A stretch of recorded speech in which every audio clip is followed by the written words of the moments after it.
पंचकुला में भगवान वाल्मीकि जयंती का सम्मान समारोह आयोजित किया गया, जिसमें हरियाणा के मुख्यमंत्री मनोहर लाल ने मुख्य अतिथि के तौर पर शिरकत की। ये कार्यक्रम पंचकुला के इंद्रधनुष ऑडिटोरियम में किया गया, जिसमें डॉक्टर बनवारी लाल सहकारिता मंत्री, अध्यक्ष पूर्व कैबिनेट मंत्री कृष्णलाल पंवार, होडल के विधायक जगदीश नायर, भवानी खेड़ा विधायक बिशंबर वाल्मीकि, रतिया से विधायक लक्ष्मण नापा, पटौती से विधायक सत्या प्रकाश जरावत, नीलोखेड़ी से विधायक धर्मपाल गोदर, कृष्ण कुमार बेदी ने शिरकत की।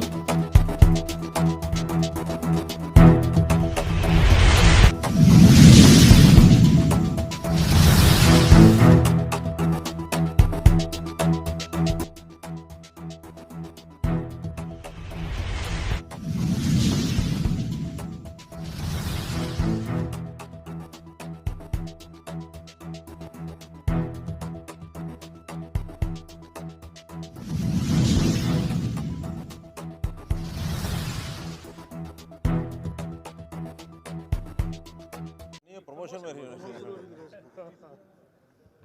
ऐसा है कि अलग अलग वर्गों को कुछ सुविधाएं संविधान प्रदत्त हैं।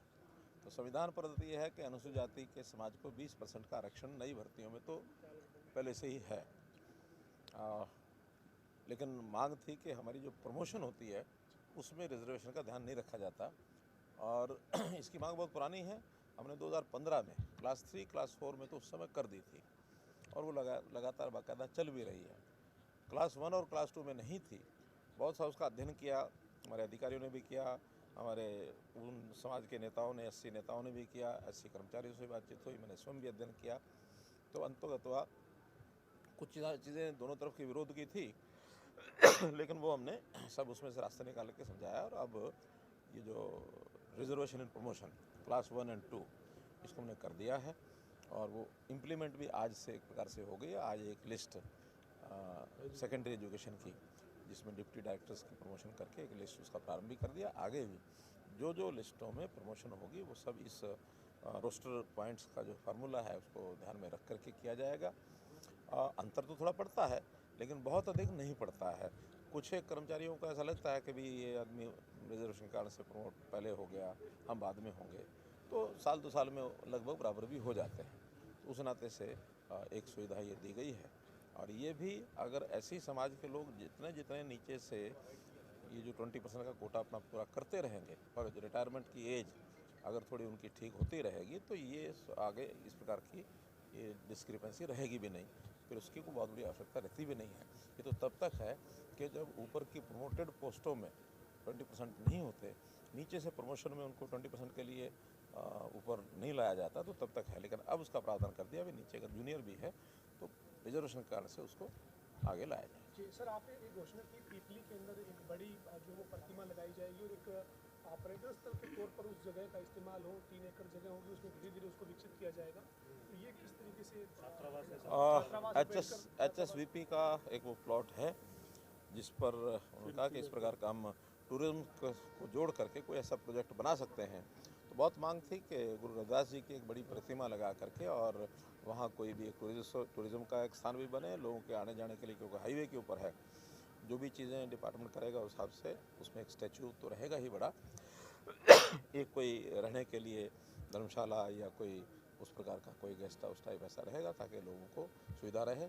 पढ़ाई के नाते से एक छात्रावास की भी मांग है, तो छात्रावास भी बनाया कि उस जगह पर एक छात्रावास भी बनाया जा सकता है। हिसार में भी एक वाल्मीकि समाज को 3000 एकड़ का एक प्लॉट, बहुत पुरानी मांग थी उनकी, वो भी 3000 square metre.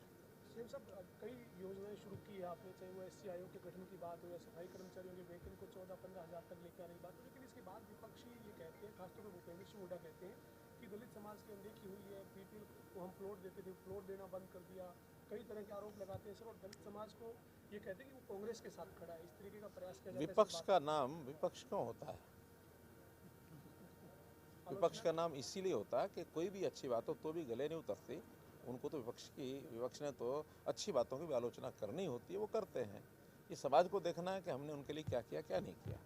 It's up to them. हमने मकानों के नाते, जहाँ तक प्रधानमंत्री आवास योजना में उसके अंदर मकान दिए हैं, हमने अभी जो नई मुख्यमंत्री आवास योजना के अंतर्गत 1 लाख से ऊपर प्लॉट बनाने की योजना वो बना करके उसका एक हमने सूची भी ले ली है कि किन लोगों को देना है।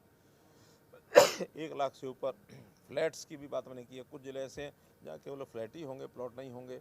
गुरुग्राम है, फरीदाबाद है, पंचकुला है, सोनीपत है।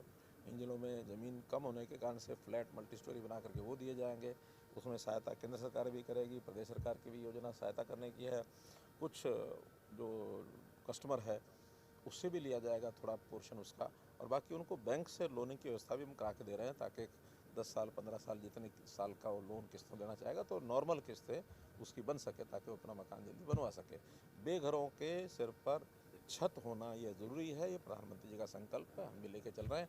उन्होंने जो तमाशे किए थे उस तमाशे में आज भी मुझे लगता है 15 से 20 हज़ार लोग ऐसे हैं जिनको नाम से तो 100 गज प्लाट दिए हुए हैं, ना रजिस्ट्रियाँ हुई, खड्डों में प्लॉट दे दिए, रजिस्ट्री होगी तो कब्जा नहीं मिला।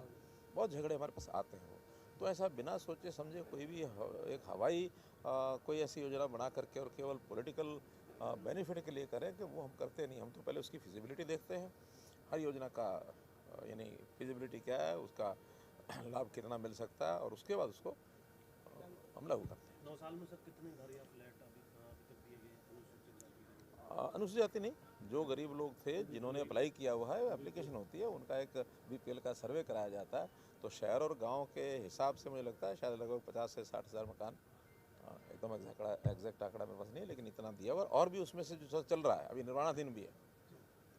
सर संगठन में नई नियुक्ति हुई, आज आपके पास आभार व्यक्त करने पहुंचे थे तमाम कार्यकर्ताओं में उत्साह नजर आया है। तो अब संगठन और सरकार मिलकर 2024 के मिशन में जिस तरीके से पहले से आप चल रहे हैं, तेज गति से रफ्तार और बढ़ेगी सर? देखिए, संगठन और सरकार पहले से भी मिलकर चल रहा है, हम आगे भी मिलकर चलेंगे। हमारी पार्टी की विशेषता है कि कभी वो तमाशे नहीं होते हैं कि जब उनको अपने अध्यक्ष बनाने के लिए भी वर्षों लग जाए, प्रदेश अध्यक्ष, और वर्षों के बाद प्रदेश बन जाए तो जिले तो बनते ही नहीं है। कम से कम हम पिछले 9-10 साल से देख रहे हैं, कांग्रेस के जिलाध्यक्ष लेवल पर भी बने नहीं हैं। बनाने की बात आई तो झगड़े खड़े हुए, फिर फार्मूला निकाला कि अध्यक्ष हो गया, कार्यकारी अध्यक्ष होगा, और फिर जब जातियों के समीकरण बैठाते बैठाते वो यहाँ तक भी कह जाते हैं कि मुख्यमंत्री के साथ चार उप मुख्यमंत्री भी होंगे। ये तमाशे कांग्रेस के घर के हैं, हमारे नहीं हैं। हमारा तो जो नीचे तक का पन्ना प्रमुख तक का कार्यकर्ता और ऊपर राष्ट्रीय अध्यक्ष तक एक अनुशासनात्मक एक तरीके से चीज़ें होती हैं। 3 साल का कार्यकाल के बाद सामान्यतया चुनाव होते हैं पार्टी में भी, लेकिन अब चूँकि विधानसभा लोकसभा के चुनाव निकट हैं, इसलिए पार्टी ने तय किया कि अभी हम संगठनात्मक चुनाव इन चुनाव से पहले नहीं कराएंगे। उसके बाद फिर सदस्यता चुनाव ये सब चलेंगे। तो वही कार्यकाल समाप्त होने के बाद दूसरे अध्यक्ष की नियुक्ति हुई है। राष्ट्रीय हमारे नेतृत्व में ये सब निर्णय लेते हैं। चंडीगढ़ का भी अध्यक्ष बदला गया है, पंजाब का बदला गया है, राजस्थान का बदला है, हरियाणा का बदल गया, उत्तर प्रदेश का बदला। तो सब प्रांतों के प्रधानमंत्री जी से भी मिले थे, क्या उस वक्त भी संगठन को लेकर चर्चा हुई थी कि आगे किस तरीके से जाना है? नहीं, प्रधानमंत्री जी जब मिलते हैं तो बहुत विषय होते हैं। उसमें तो क्या होता है कि एक इनफॉर्मल बातें सब रहती हैं। उसमें देश भर की भी चर्चा होती है, पड़ोसी प्रदेशों के चुनाव की भी चर्चा होती है, एसवाइएल की भी चर्चा होती है, हमारी योजनाएं जो हम नई नई बनाते हैं उसकी भी चर्चा होती है, संगठन की भी होती है, सरकार की भी होती है, चर्चाएं सब होती हैं। लेकिन क्योंकि उन्होंने कोई ना कोई उनको फर्स्ट हैंड इन्फॉर्मेशन अगर किसी से लेनी होती है, या तो संगठन के नाते जाएगी, प्रदेश अध्यक्ष बताएंगे, या मुख्यमंत्री के नाते जाएगा हम बताएंगे। तो रूटीन का 2 महीने में 3 महीने में एक बार मिलने का हमारा क्रम है, लगातार पहले भी चलता था, आगे भी चलेगा। 5 राज्यों में चुनाव हो रहे सर, आप जाएंगे कैंपेन के लिए? मुझे कल ही पत्र मिला है कि वहाँ तीनों प्रांतों में 2 दिन का समय मांगा है। आज बैठ करके योजना बना करके मैं बताऊँगा।